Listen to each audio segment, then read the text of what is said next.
Mi nombre es Anel Mata y actualmente curso el primer semestre en la licenciatura de Odontología, Grupo 102. A continuación en este video daré a conocer los temas antes vistos en el primer parcial de la materia de anatomía humana. Primero tenemos como introducción qué es la ciencia. La ciencia es el conjunto de conocimientos que se organizan de forma sistemática, obtenidos a partir de la observación, experimentaciones y razonamientos dentro de ciertas áreas específicas. Es por medio de esta acumulación de conocimientos que se generan hipótesis, cuestionamientos, esquemas, leyes y principios. Como primera etapa tenemos terminología anatómica y planimetría. Primero que nada, ¿qué es la anatomía? La anatomía es la rama de la biología humana que estudia la forma y la estructura del organismo vivo y las relaciones que hay entre sus partes. La anatomía tiene distintas ramas, de las cuales algunas son anatomía sistémica, comparativa, fisiológica, microscópica, del desarrollo, patológica, anatomía anormal o teratológica y anatomía artística o de las formas. También tenemos anatomía regional topográfica, la cual estudia las regiones en que se divide el cuerpo humano, apreciando sobre todo las relaciones de los órganos que contienen cada región.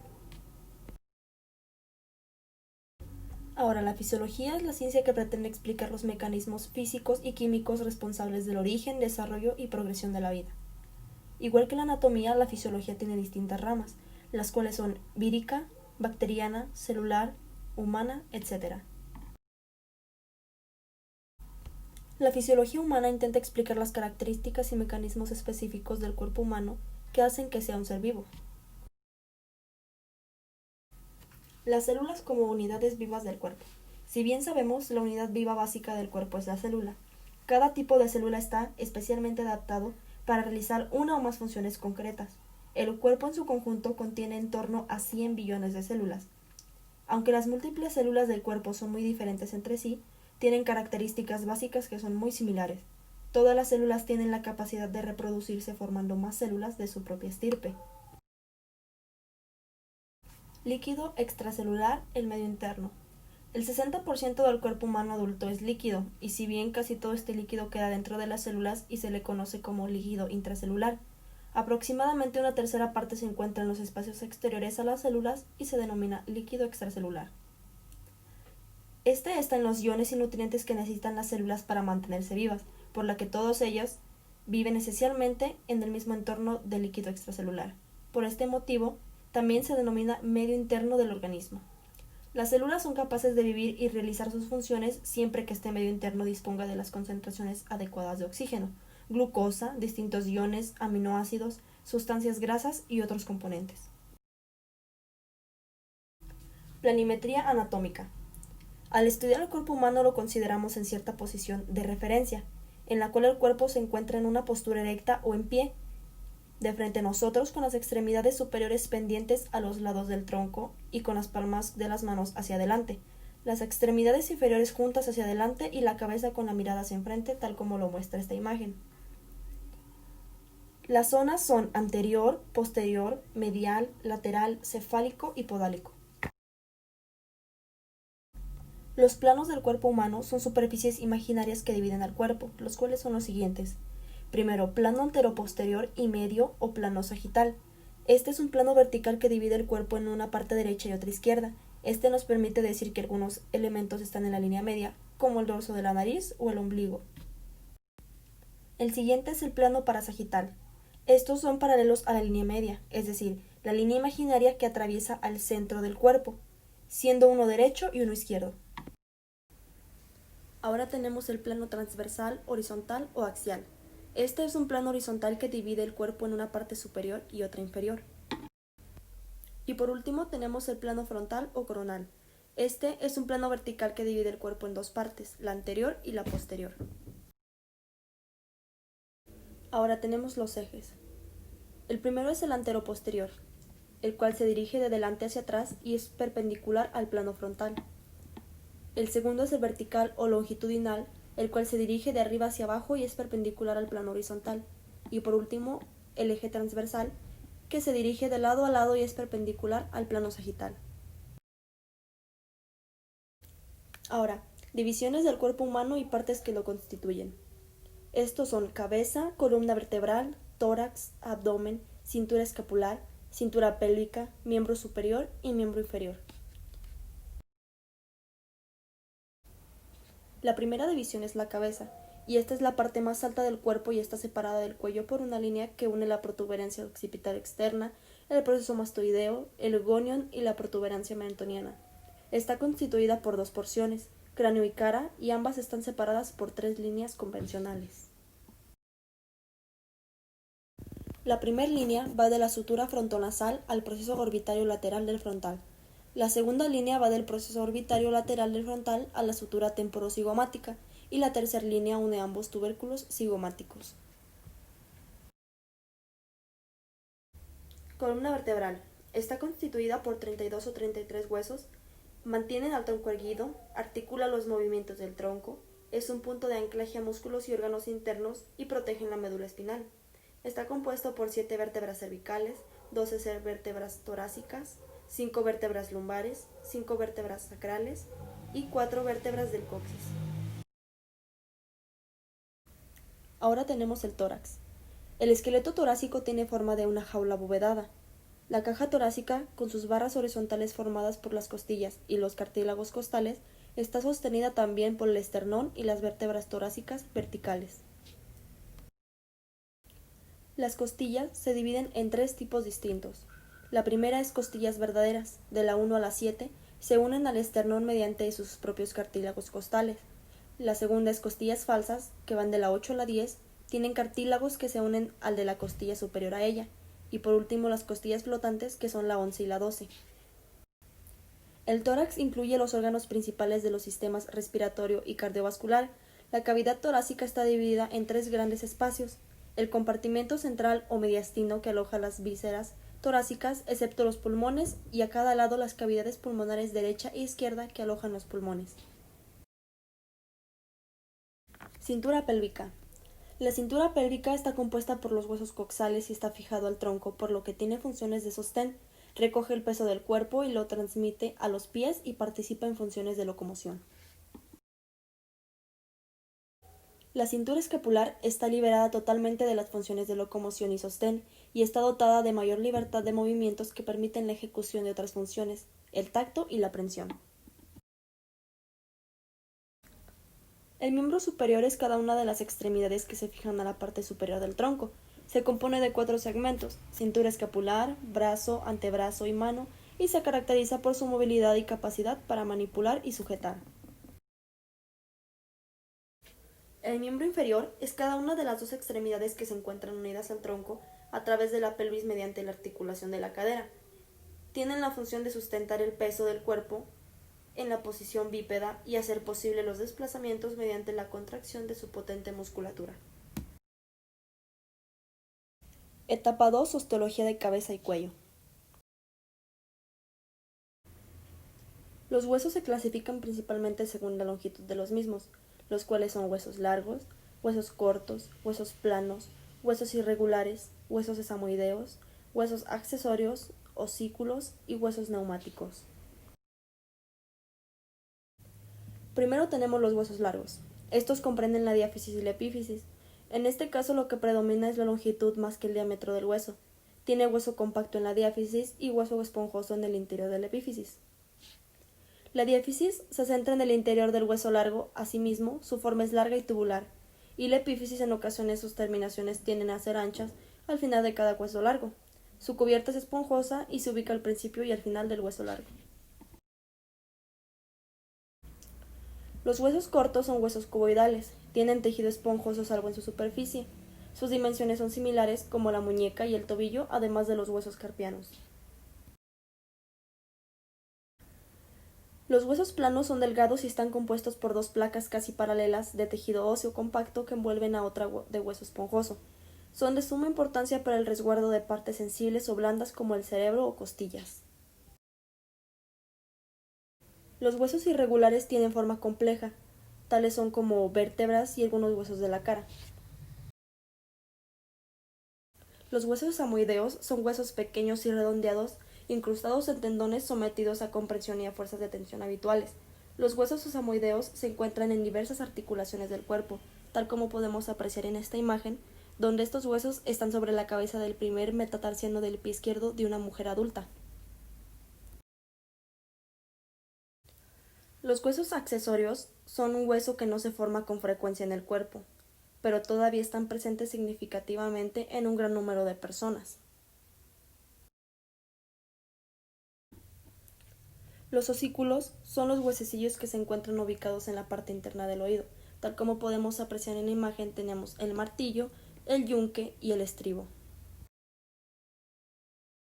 Los huesos neumáticos son los huesos que son aquellos que tienen cavidades llenas de aire, lo cual los hace más ligeros que los huesos que son completamente sólidos. Huesos que componen cada región del cuerpo médico. El número de huesos que forman el esqueleto de un adulto humano es de entre 206 y 208 huesos, sin contar los pequeños huesos sesamoideos ni los huesos suturales o supernumerarios que algunas personas tienen en el cráneo. El esqueleto se agrupa en dos tipos de esqueleto. El primero es el axial, que está formado por 80 huesos, de la cabeza, cuello y tronco, y el segundo es el esqueleto apendicular, formado por 126 huesos que va de los miembros, incluidas las cinturas escapular y la pelviana. Aquí tenemos una imagen de los huesos de la cabeza con una vista anterior. Nos muestra algunos huesos y algunas de sus partes importantes. Podemos apreciar que tenemos a la vista el frontal, el parietal, el esfenoides, los cornetes superior e inferior, así como la maxila superior e inferior. Tenemos el tabique nasal, apófisis mastoides, malar y borde superior e inferior de la órbita. Y aquí tenemos igualmente huesos de la cabeza, pero ahora con una vista lateral.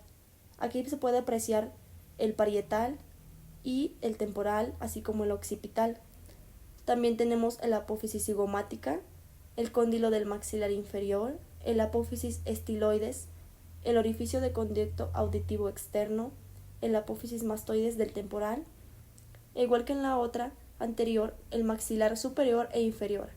Tenemos la espina nasal anterior, el malar de nuevo y el hueso propio de la nariz. Ahora tenemos una vista interna, donde podemos apreciar los surcos arteriales, el seno esfenoidal, la silla turca, el cornete inferior y el seno frontal, así como el vómer. Y por último, con huesos de la cabeza tenemos una vista inferior, donde es posible también apreciar el vómer, también el cornete medio, espina nasal posterior, la maxilar superior, apófisis mastoides, el agujero occipital, el cóndilo del occipital, el ala mayor del esfenoides y el arco cigomático. Ahora tenemos una representación de la columna vertebral con una vista lateral. Primero tenemos el atlas y el axis, y después podemos apreciar las separaciones de las vértebras, las cervicales, dorsales, lumbares y el promontorio. Ahora tenemos una vista anterior de la columna vertebral. Al igual que en la lateral, podemos apreciar los tipos de vértebras y cómo están divididas, solamente que aquí también se añade el sacro y el coxis. Ahora tenemos una vértebra dorsal con vista anterior. No olvidemos que las vértebras son parte de los huesos irregulares, ya que son muy complejas, y aquí podemos apreciar sus apófisis y sus arcos, así como su cuerpo vertebral. Ahora la misma vértebra tenemos una vista superior, donde podemos ver el cuerpo vertebral, el pedículo, la apófisis transversa, la apófisis espinosa, lámina vertebral, apófisis articular superior, agujero raquídeo y carilla costal. Por último tenemos la última vista, donde podemos apreciar la apófisis articular superior, apófisis transversa, apófisis espinosa y articulares inferiores, cuerpo vertebral, su pedículo y la carilla costal. Tenemos a la vista huesos sacro y coxis con vista posterior. Aquí podemos apreciar algunas de sus partes, las cuales son las apófisis articular superior, asta del sacro, apófisis transversa, el coxis, el hiato del sacro, cresta sacra media, carilla articular y conducto sacro. La división de las vértebras tiene una función importante, ya que cada división tiene una curva distinta. Las vértebras cervicales dan como una curvatura cervical. Las vértebras torácicas dan la curva torácica. Las vértebras lumbares es la curva lumbar y el sacro y el coxis conforman la curva sacra. Las vértebras de la columna están separadas por discos cartilaginosos llenos de una sustancia gelatinosa que brindan amortiguación a la columna espinal.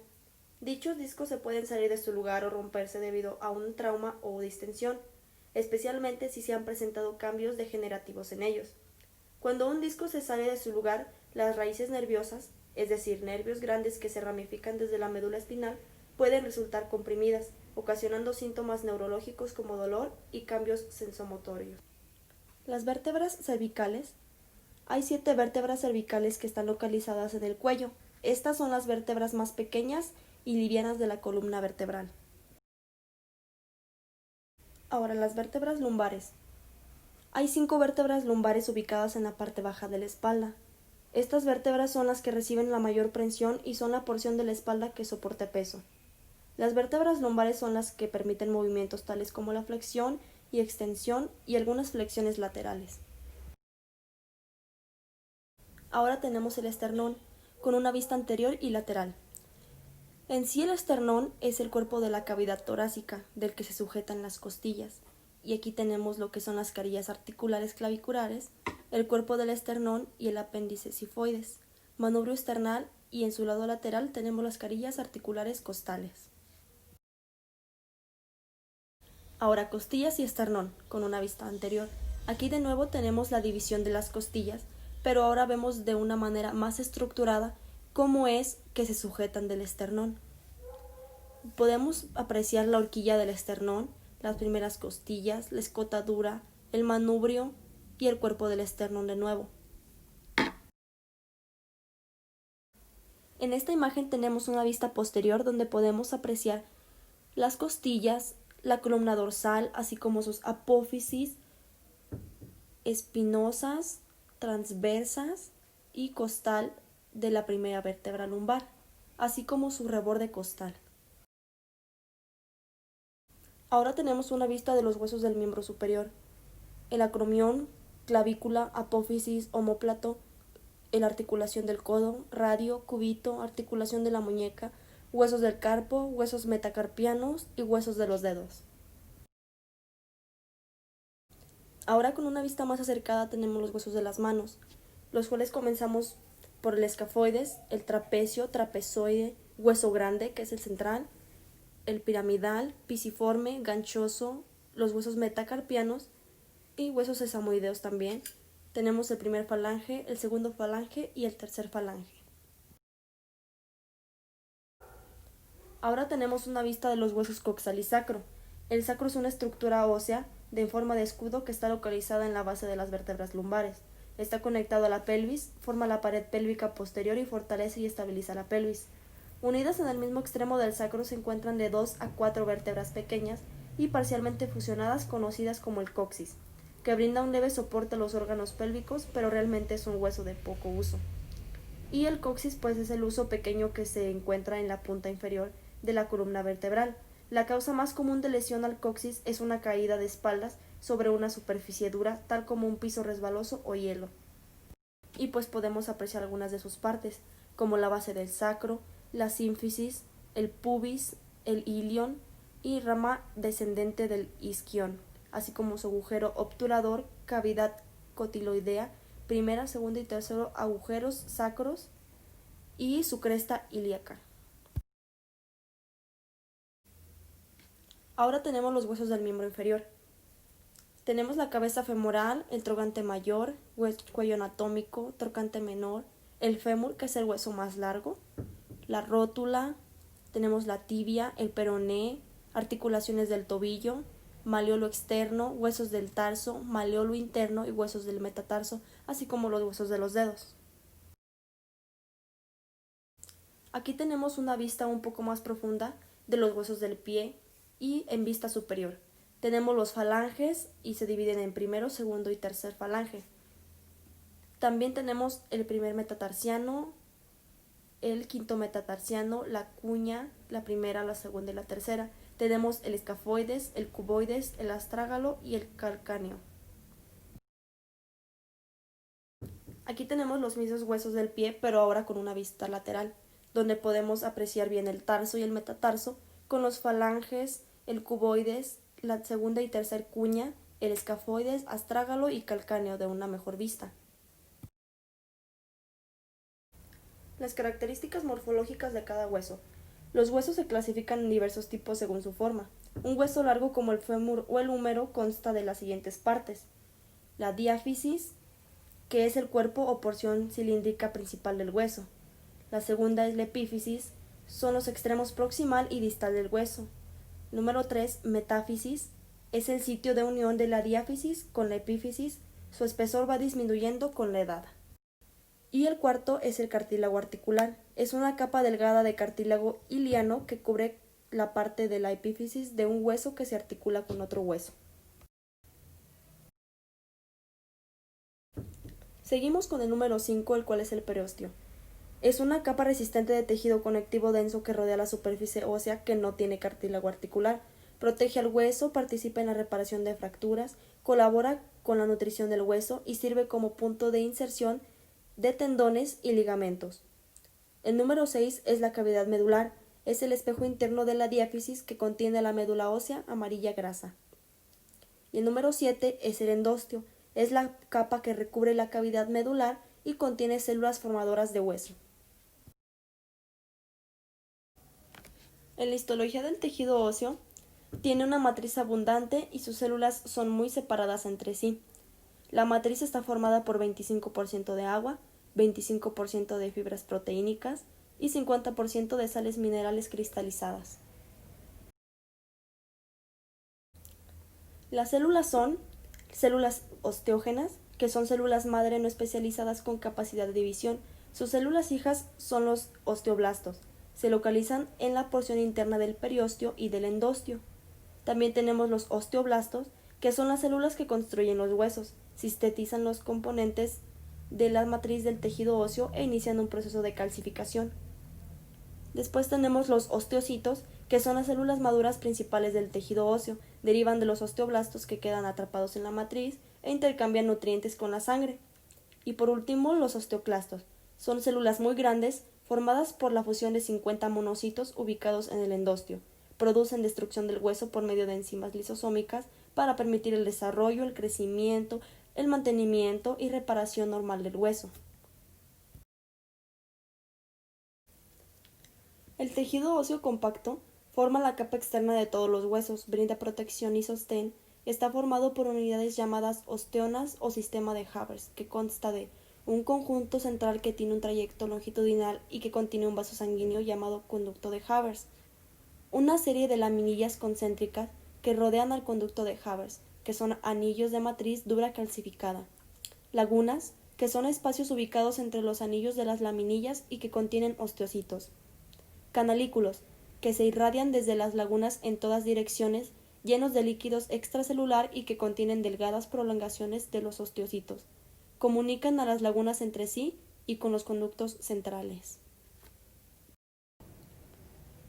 Los osteonas son circulares y no se ajustan perfectamente entre ellas, y las zonas que quedan entre los osteonas están llenas de laminillas intersticiales y laminillas circunferenciales. Los vasos sanguíneos y linfáticos y los nervios provenientes del periósteo penetran en el hueso compacto por los conductos perforantes de Volkmann. El tejido óseo esponjoso consta de laminillas dispuestas en una red irregular llamadas trabéculas. Las trabéculas poseen osteocitos situados en lagunas con canalículos comunicantes con otras lagunas. Vascularización e inervación de los huesos. Las arterias penetran en los huesos por el periósteo. Las arterias periósticas entran en muchos lugares para irrigar y nutrir el hueso. Por eso, si se elimina el periósteo, el hueso muere y se necrosa.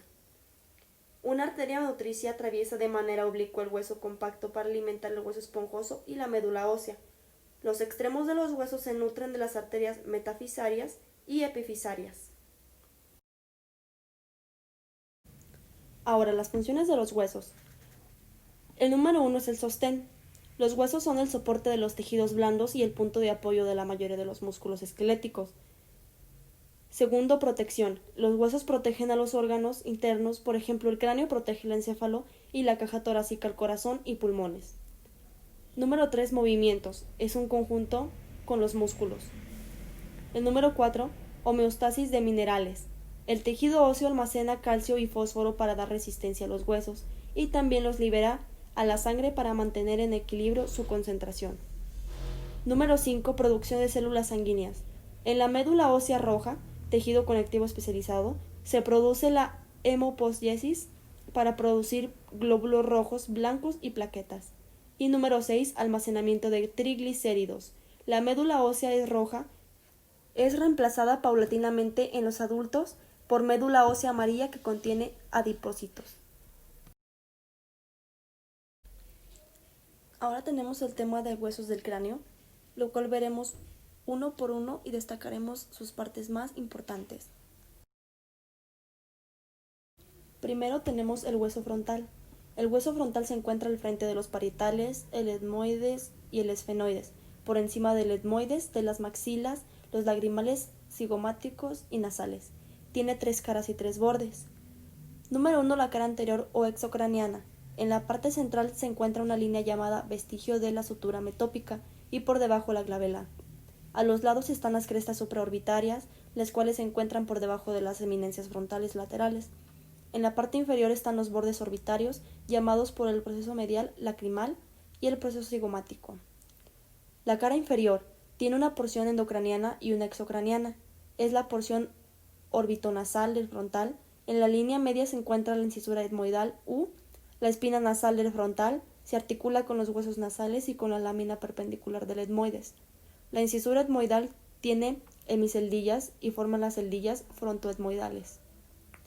En la sutura frontoetmoidal hay 2 cañales que terminan en la cavidad orbitaria, el canal etmoidal anterior y el canal etmoidal posterior.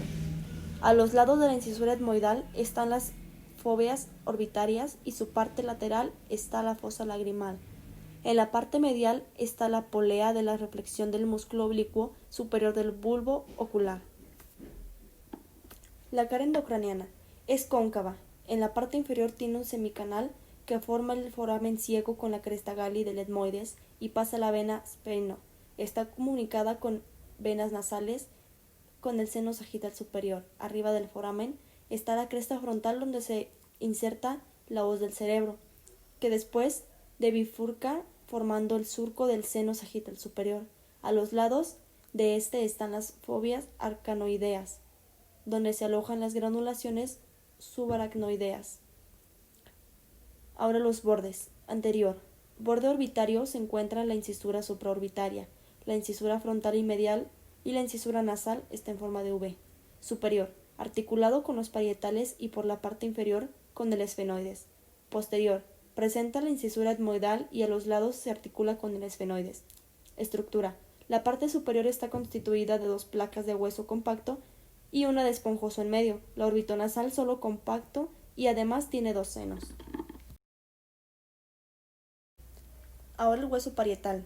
Es un hueso par, detrás del frontal, arriba del temporal, delante del occipital. Es la parte lateral y superior de la bóveda craneal. Tiene 2 caras, 4 bordes y 4 ángulos. Caras. Número 1, lateral. Es convexa y lisa. Tiene la línea curva temporal superior, donde va la fascia del músculo temporal, y la línea curva del temporal inferior, donde se inserta el músculo temporal, y por arriba está la eminencia parietal. Número 2, medial. Es cóncava, tiene la fóvea temporal. La cara tiene varios surcos producidos por la arteria meningia media. Cerca del borde está un semicanal que, articulado con el otro parietal, forman el canal del seno sagital superior y junto están las fóveas subaracnoideas. En el tercio posterior se encuentran el foramen parietal donde pasa la vena emisaria. Ángulos. El anterior superior articula con el otro parietal frontal sutura bregma. A inferior frontal a la mayor del esfenoides, terión. P superior occipital y el otro parietal lambda. 4. Inferior, porción mastoides del temporal y el occipital, asterión. Estructura, es compacto y esponjoso. El occipital. Atrás de los parietales, de los temporales y del esfenoides, tiene un gran orificio en forma de huevo hacia la zona posterior, el foramen magno por donde penetra la médula espinal y envolturas, raíces de nervios accesorios y arterias vertebrales, adelante de la superficie basilar y por detrás un segmento de esfera, 2 caras y 2 bordes. Cara número 1. Posterior inferior, de delante hacia atrás. Se articula con el esfenoides. Tiene el tubérculo faríngeo, se inserta la fascina faringobasilar y el músculo constrictor superior de la faringe, la fosita faríngea o navicular, las crestas musculares donde se inserta el recto anterior de la cabeza, la superficie basilar del occipital constituye el techo de la faringe. B. Los cóndilos del occipital. Están al lado del foramen magno, se articulan en las cavidades glenoides del atlas, delante del foramen precondíleo, donde sale el nervio hipogloso y atrás del foramen recondíleo, donde pasa una vena emisaria. Escama del occipital. Es convexa, tiene la cresta occipital externa y termina en la protuberancia occipital externa.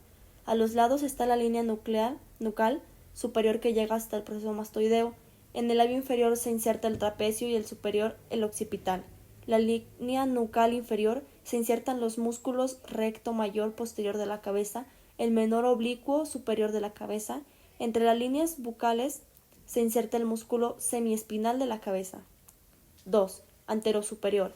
Tiene el clivo en la cara superior de la superficie basilar, aloja un bulbo raquídeo y a la protuberancia anular. B. Los tubérculos yugulares. Por detrás tiene el canal del seno sigmoideo y el proceso yugular. C. La escama. Tiene la cresta occipital interna y termina con la protuberancia occipital interna y a los lados los canales del seno sigmoideo. Por encima de la protuberancia está el canal del seno sagital superior. La unión de estos forman la presa del erófilo. La cresta y los canales dividen en 4 foveas, 2 superiores y 2 inferiores. Bordes del occipital. Superior. Se articula con los parietales inferior. Tiene la incisura yugular por donde salen los nervios glosofaríngeo, neumogástrico y accesorio. Estructura. Tejido compacto y esponjoso. El temporal. Hueso par, contiene el órgano vestibulonuclear y en el feto está dividido en 3 porciones, la escama, el hueso timpánico y la roca o porción petrosa. Está detrás del esfenoides, delante del occipital y por debajo del parietal. Porción exocraniana. Número 1. Cara lateral. Del lado tiene el proceso mastoideo y en su cara lateral se insertan los músculos esternocleidomastoideo, trapecio, esplenio y larguísimo de la cabeza. Por arriba y atrás del metro acústico externo se encuentran la espina suprameática y detrás la zona cribosa. Escama. Sirve de inserción al músculo temporal, tiene surcos producidos por la arteria temporal profunda. En la parte inferior está el proceso cigomático, el cual presenta un borde superior y un borde inferior. Por delante se encuentra el cigomático y forman el arco cigomático. Por detrás hay 2 raíces, una horizontal y la otra transversal, que se encuentran por delante de la fosa mandibular y es una saliente ovoidea llamada cóndilo del temporal. Ambas raíces forman el tubérculo cigomático. Número 2. Cara inferior. Incisura mastoidea. Se inserta el vientre posterior del músculo digástrico. Proceso estiloideo. Sirve de inserción a los músculos estilogloso, estilogaríngeo y estiloideo, y a los ligamentos estilomandibular y estiloideo. Todos estos músculos y ligamentos se llaman ramillete estíleo. Foramen estilomastoideo. Sale el nervio facial. Fosa yugular, donde se aloja la vena yugular interna o bulbo de la yugular. Canal carotídeo, por donde entra la carótida interna. Foramen yugular. Se forman junto con el occipital, pasan los nervios glosofaríngeo, vago y accesorio. Vaina del proceso estiloideo. Rodea al proceso estiloideo. Fosa mandibular. Es una cavidad elíptica que presenta la fisura de Glaser.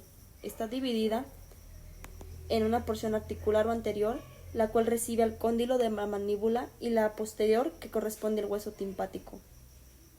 Porción endocraniana. En la escala hay surcos producidos por la arteria meningia. 2. En la roca se encuentran cara posterior, que presenta la eminencia arqueada, el techo de la caja del tímpano, el canal del nervio petroso mayor y la fobia de Gasser, donde se aloja el ganglio de Gasser. La cara posterior se encuentra el canal del seno sigmoideo, el conducto endolinfático y el mento acústico interno, por donde penetran la roca interna los nervios facial, intermedio, vestíbulo coclear y la arteria laberíntica. El borde superior separa las caras de la roca y es donde está el canal del seno petroso superior. Ápex. Se articula con el esfenoides formando el foramen lacerado y la terminación endocraniana del canal carotídeo. Cavidades y conductos del temporal. Cavidades neumáticas. Meato acústico externo, antromastoideo, que está en el proceso mastoideo y se comunica con un foramen llamado aditus ad antrum. C. Celdillas mastoideas. Varias pequeñas cavidades que rodean al antromastoideo. Oído medio se encuentra en el interior de la roca. Oído interno dentro de la roca, formando por un caracol y un vestíbulo. Canal carotídeo, que pasa por la arteria carótida interna. Acueducto del facial. Inicia en el meato acústico interno, pasa entre el caracol y el vestíbulo y termina en el foramen estilomastoideo. Contiene al nervio facial y la arteria estilomastoidea con sus venas. Estructura. La escama es delgada, hueso compacto y esponjoso. La roca solo compacto y la porción mastoidea contiene celdillas y mastoideas. Etmoides. Es un hueso simétrico que está delante del esfenoides y encajado parcialmente en la incisura etmoidal del frontal. Está formado por una lámina vertical, una horizontal cribosa. De esta desprenden los laberintos etmoidales. Lámina vertical consta de dos partes. Inciso A. Crista galli. Se encuentra arriba de la lámina horizontal y se articula con el frontal y forman el foramen ciego y un ápice donde se inserta la hoz del cerebro. Inciso B. Lámina perpendicular. Se articula con el vómer por la parte posterior y con el cartílago del septo nasal por el inferior. Estos tres forman el septo nasal. Lámina horizontal. Es de forma cuadrangular y sus lados se articulan con la incisura etmoidal del frontal. Tienen las canaladuras olfatorias, por lo que se le llama cribosa. Por los forámenes pasan los nervios olfatorios. La cara superior es dividida por cresta galli. La cara inferior forma parte de la bóveda de las cavidades nasales. Laberintos etmoidales. Se encuentran entre las órbitas y la cavidad nasal. Tienen forma cínica y 6 caras. Superior. Tiene hemiceldillas y al articularse con el frontal forman las celdillas frontoetmoidales. Además, en la sutura frontoetmoidal se encuentran los canales etmoidales anterior y posterior. Cara inferior. Tiene hemiceldillas que al articularse deforman las celdillas etmodoxomaxilares y etmoidopalatinas. Además, presenta un proceso uncinado que se articula con la concha inferior. Cara anterior. Articula con el hueso lagrimal y forman las celdillas etmodolagrimales. Cara posterior. Al articularse forma las celdillas etmoidosfenoidales. Cara lateral. Es plana, forma la pared medial de la cavidad orbitaria. Cara medial. Forma gran parte de la cavidad nasal. Presenta dos láminas enrolladas sobre sí mismas. La concha superior y media varios forámenes. El espacio entre las conchas es el meato superior y por debajo es el medio. En la parte superior de la concha superior existen dos conchas accesorias, la suprema y la de Zuckerbrand. Estructura. Láminas delgadas de compacto y en la cresta galli un poco de esponjoso. Esfenoides. Situación. Hueso impar radiado y anterior de la base media. Se encuentra por delante del temporal y del occipital y atrás del frontal y del etmoides. Presenta un cuerpo central y 4 alas, mayores y menores, así como 2 procesos pterigoideos. Cuerpo. Tiene 6 caras y presenta 1. Cara superior. El yugum esfenoidal superior que lo desprenden las alas menores. B. El surco del quiasma óptico. Se aloja el entrecruzamiento de los nervios ópticos y termina en los lados en los canales en donde entran los nervios ópticos. La silla turca. Aquí se aloja la glándula hipófisis, a los lados se encuentra el canal carotídeo. D. La lámina cuadrilátera está detrás de la silla turca. Su borde superior termina a los lados en los procesos clinoideos posteriores. Cara inferior. Lleva la cresta esfenoidal inferior, la cual se articula con el vómer. Los lados son la del techo de las cavidades nasales y posteriormente se encuentran los procesos pterigoideos. 3. Cara anterior. Presenta la cresta esfenoidal anterior y se articula con la lámina perpendicular del etmoides y a los lados los forámenes de los senos esfenoidales. Cara posterior. Se articula con el occipital. Caras laterales. Presentan el canal carotídeo. Ahí empiezan las alas mayores y el menor, que al separarse forman la fisura orbitaria superior. Alas menores. Tienen forma triangular con la base medial y el ápex lateral, situadas horizontalmente y surgen por una raíz superior y una posterior inferior y presentan un canal por donde pasa el nervio óptico y la arteria oftálmica llamado canal óptico. El borde anterior se articula con el frontonasal, su borde posterior forman el proceso clinoideo anterior, la cara superior forma la parte de la base del cráneo y la inferior y forma parte del techo de la cavidad orbitaria. Alas mayores. Tiene 3 caras y 4 bordes. Caras posterior, anterior y lateral. Bordes anterior, posterior, superior, medial. Y se encuentra unido al cuerpo y tiene 4 forámenes. También tiene una fisura orbitaria superior. Es redondo, oval, espinoso. Los bordes posterior y medial se reúnen y forman en la parte inferior la espina del esfenoides donde se inserta el ligamento esfenomandibular. Procesos pterigoideos. Se encuentran en la parte inferior unidos por una raíz medial y una lateral y circunscriben el canal pterigoideo por donde pasan los nervios y los vasos vidianos.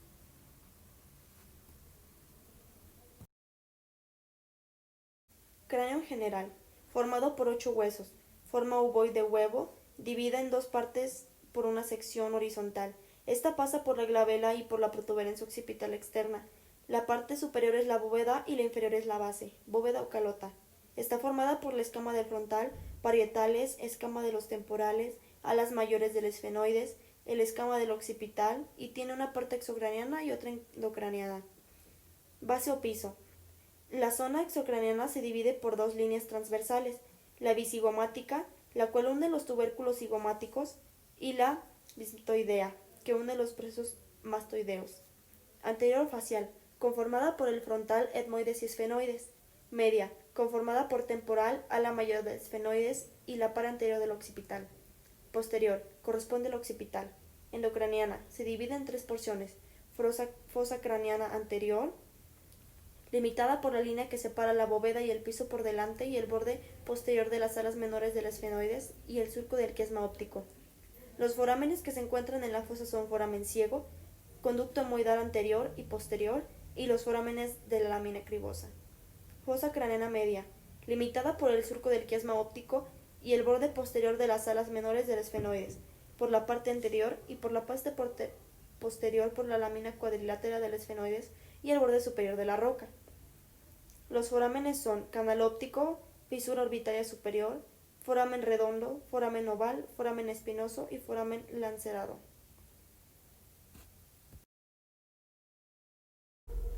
La maxila, hueso par, es la pieza principal del macizo facial. En la parte inferior se encuentra el proceso palatino que une las maxilas, formando la mayor parte del paladar óseo, y el borde inferior se encuentran los alvéolos donde se articulan los dientes superiores. Es de forma cuadrilátera, tiene 2 caras, 4 bordes y 4 ángulos. Caras. Medial.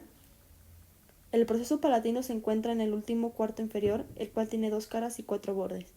Superior. Es lisa y forma el piso de las cavidades nasales. Inferior. Es rugosa y forma la mayor parte del paladar óseo. Bordes. Borde lateral. Borde de implantación de la maxila. Medial. Articula con el lado opuesto y forma la cresta nasal de la maxila. Borde posterior. Articula con la lámina horizontal del palatino. Borde anterior forma parte del foramen anterior de las cavidades nasales. El proceso palatino divide la cara medial de la maxila en la porción supra e infrapalatina. Por delante del hiato del seno se encuentra el surco lacrimonasal y este es limitado por delante por el proceso frontal de la maxila que está conformada por la cresta conchal por la parte inferior y la cresta etmoidal por la parte superior.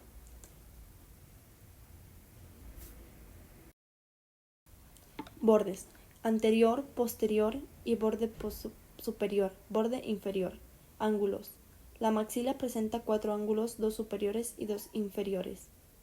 Su estructura es la parte anterior del proceso palatino, la base del frontal y el borde alveolar. Están conformados de tejido esponjoso, el resto es tejido compacto. El seno maxilar tiene forma de pirámide cuadrangular, tiene 4 paredes, una base y un ápex. Anterior, pared superior, pared posterior, pared inferior, base y ápex.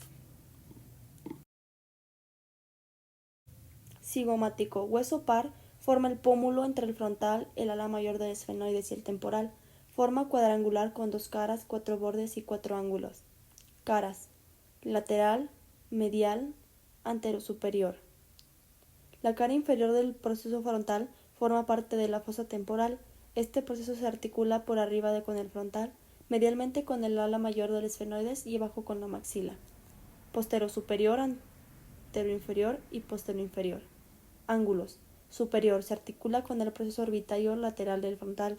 Inferior se articula con el proceso cigomático de la maxila. Anterior se articula con el proceso cigomático de la maxila. Posterior se articula con el proceso cigomático del temporal y forman ambos huesos el arco cigomático. Estructura: tejido compacto y esponjoso recorrido por el conducto cigomático en forma de Y. Se origina en la cara superior del proceso frontal, se divide en el interior del hueso en 2 ramas, una se abre en la cara lateral y otra en la cara medial. Este conducto contiene a la rama orbitaria del nervio maxilar. Nasales: son pequeñas láminas cuadrangulares, arriba se encuentra en el frontal la incisura nasal y atrás se encuentra la maxila, proceso frontal. Tiene 2 caras y 4 bordes. Caras: cara lateral. Esta cara está subcutánea, se inserta en el músculo prócero. Cara medial. Bordes: borde superior, se articula con el frontal. Borde inferior, se une al cartílago de la nariz. Borde anterior, se articula con el nasal opuesto, aunque en la parte superior se articula con la espina nasal del frontal y con la lámina perpendicular del etmoides. Borde lateral: este se articula con la maxila, específicamente con el proceso frontal de la maxila. Estructura: compacto. Lagrimal: es un hueso par, se encuentra detrás del proceso frontal del nasal, por delante del etmoides y por debajo del frontal. Este tiene 2 caras y 4 bordes. Cara lateral: posee la cresta marginal, donde se inserta en el tendón reflógeo del orbicular del ojo. Esta cresta finaliza en la parte inferior, en un proceso llamado hamulus lacrimalis, que forma el ósteo superior del canal lacrimonasal. Esta cresta divide en una parte posterior y una anterior. La parte anterior ayuda a formar el canal lacrimonasal y la posterior es continuada por la lágrima orbital del etmoides. Medial: posee un canal vertical, la cual corresponde a la cresta lagrimal. Superior: este se articula con el proceso orbitario medial del frontal. Inferior: ayuda a formar el conducto lacrimonasal. Anterior: articula con el proceso frontal de la maxila. Posterior: articula con la lámina orbitaria del etmoides. Estructura: hueso compacto. Palatino: hueso par situado por delante del proceso pterigoideo del esfenoides, por debajo del vómer, detrás de la maxila y de la concha inferior. Se articula medialmente con la concha media del etmoides y está formado por una lámina horizontal y otra vertical, formando un ángulo de 90 grados. Lámina horizontal: es cuadrilátera y tiene 2 caras y 4 bordes. Cara superior: forma parte del piso de la cavidad nasal. Cara inferior: forma parte de la posterior de la bóveda palatina. Bordes: medial, lateral, anterior, posterior. Lámina vertical: es cuadrilátera y posee 2 caras y 4 bordes. Cara lateral, cara medial y bordes: anterior, posterior, inferior, superior. El proceso palatino forma el conducto pterigopalatino al juntarse con el proceso pterigoideo, por donde pasan los vasos y nervios pterigopalatinos. Estructura: es compacto y compacto con esponjoso en el proceso piramidal. Concha inferior: hueso par adherido a la parte lateral de la cavidad nasal. Tiene 2 caras, 2 bordes y 2 extremos. Caras: Medial. Es convexa, la parte inferior es rugosa y tiene surcos vasculares. La superior es lisa. Lateral. Es cóncava y tiene forma de un túnel, forma la pared del meato inferior. Bordes. Superior. Se articula con las caras medial de la maxila y la cresta concha del palatino. Además presenta 3 procesos. Lagrimal. Completa el canal lacrimonasal. Maxilar. Contribuye a cerrar el hiato del maxilar. Etmoidal. Articula con el proceso inclinado del etmoides inferior. Es libre, grueso y convexo. Extremo. Articulan con la cresta conchal inferior de la maxila y la del palatino. Estructura compacto.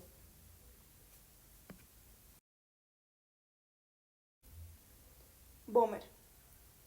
Hueso medio impar delgado, cuadrangular y forma el septo nasal junto con la lámina perpendicular del etmoides y el cartílago. Tiene 2 caras y 4 bordes. Las caras son planas y verticales y tienen un surco por donde pasa el nervio pteropalatino interno. Los bordes son superior. Se abre en la parte posterior en la forma de flecha invertida, donde articula con la cresta esfenoidal inferior. Más estando alcanza el fondo del ángulo diedro. Forma el conducto esfenomeriano medio. Los lados del ángulo diedro son denominados alas del vómer. Inferior. Se aloja en la cresta formada por los procesos palatinos de la maxila y de la lámina horizontal del palatino. Anterior. Se articula con el cartílago del septo y en la parte superior se articula con la lámina perpendicular del etmoides. Posterior. Forma el borde medial de las coanas, los cuales son formales posteriores de las cavidades nasales. Estructura compacto. Mandíbula.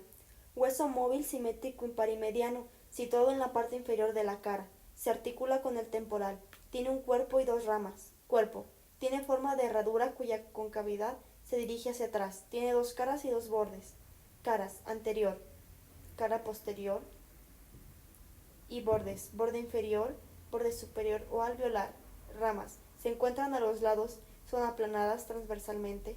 Tienen forma cuadrangular y tienen 2 caras y 4 bordes. Cara lateral, cara medial y unos bordes, borde anterior, posterior es liso y obtuso. Borde superior. El proceso coronoideo es triangular. Sirve de inserción al músculo temporal.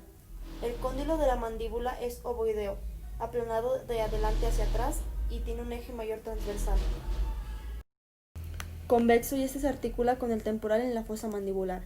El cóndilo es unido a la rama por una sección llamada cuello del cóndilo, donde se inserta el músculo pterioideo lateral por la cara medial.